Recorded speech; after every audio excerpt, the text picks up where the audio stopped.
I'm Trey Guillotine, and today I'm talking about some of the information that was released for N7 Day 2016 about Mass Effect Andromeda. Let's geek out.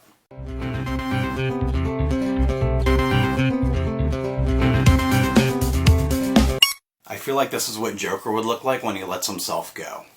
On November 7th, which is N7 Day for the Mass Effect fans, N7 Day 2016, a lot of information about the next game in the Mass Effect series, Mass Effect Andromeda, was released. Not only did they release Mass Effect 2 and Mass Effect 3 for backwards compatibility, which is what I've been begging for almost a year, they introduced a lot of characters, they introduced a lot of the playstyles, and they also told a little bit about the initial story going into the series. The story is going to follow the Andromeda Initiative, which is a multicultural and multiracial endeavor of the races of the Milky Way galaxy, led by the council races, the Asari, the humans, the Solarians, and the Turians, to find and colonize new planets out in the Andromeda galaxy. The story is going to focus on the Hyperion, which is the human arc ship led by Alec Ryder, who is the player's father. Alec Ryder is an N7 soldier with the Alliance, and he is also the human pathfinder. He's basically the leader of the Hyperion ship of the humans as a race going into the Andromeda galaxy. With him, he's bringing his twin children, Scott and Sarah Ryder, which these will be the playable characters. Instead of doing what they usually do where you can pick either female or male, how they're doing this playable character is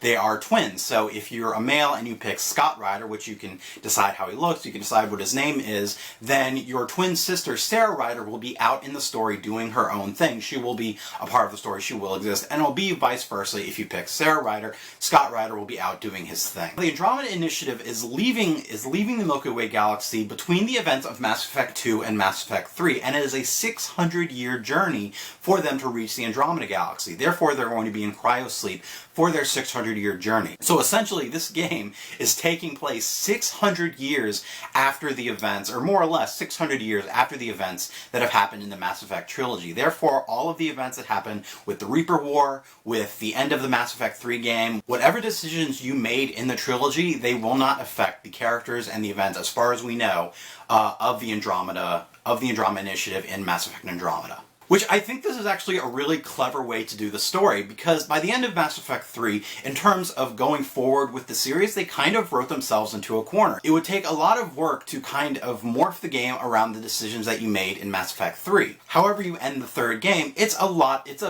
it would have been a big change either way, going forward into, say, Mass Effect 4, either if you're a green glowy sentient life form, or if you have Reapers controlled by Ghost Shepard, or whatever. It would have been a lot of work, so I think it's clever for them to just completely remove, to not retcon or just decide, well, we're just not gonna imagine this never happened.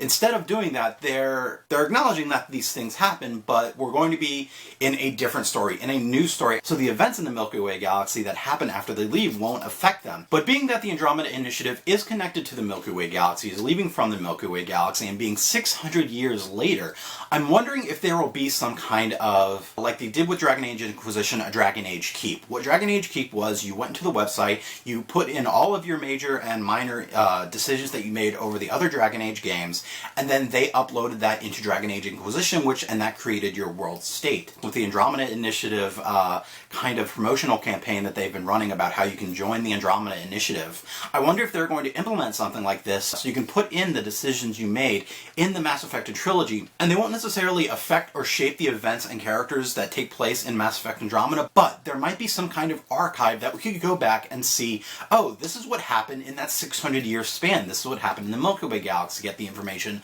of everything that you did in the Mass Effect 3 with the Reaper War, everything that happens afterwards, the races that flourish, what happens with them, what happens with the characters. It'd be a really nice olive basket to give players of the series, longtime fans of the series, to kind of see if their characters or if their decisions kind of work out happily ever after, or not. It would just be really nice to see if my shepherd, which my main shepherds, I always make sure they survive. I work too hard on those shepherds, on my shepherds, to have them die. But it would be nice to have just a little bit of closure with what happens with my characters, what happened, do they live happily ever after, does my shepherd and Ash get married married and have babies and, you know, repopulate the lives lost of in the Milky Way galaxy in the Reaper War, just to see what happens. Do the Krogans thrive when they have the genophage cure? It would be nice to see. It would be a nice olive basket from BioWare to let us get closure on the lives and events that happen in the past games and going forward. 600 years, a lot can happen in 600 years, so it'd be nice to see.